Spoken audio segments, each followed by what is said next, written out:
What is long wire antenna? So far we have discussed about antenna and its types.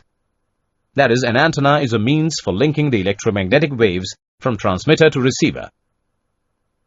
We've also learned the various radiation patterns formed. That is, radiation pattern of an antenna is a three-dimensional graph which shows the variation of electromagnetic field or power. Now here we are going to discuss about long wire antenna.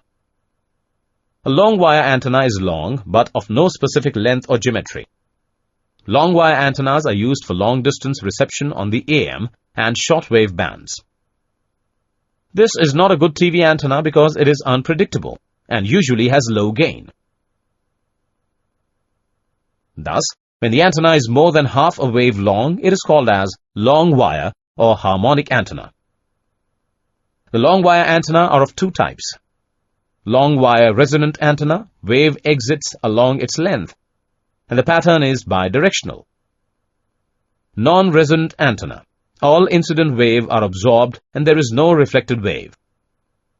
The commonly known long wire antenna are V antenna.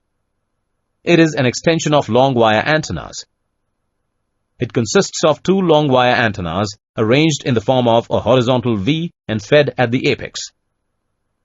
Rhombic antenna. It is a non-resonant antenna and capable of operating over the entire range of frequency of HF band for either transmission or reception. It consists of four conductors joined to form a rhombus or a diamond shape. Traveling wave antenna or non-resonant antenna are those antennas which are not having any standing waves and they provide a large bandwidth. Related term is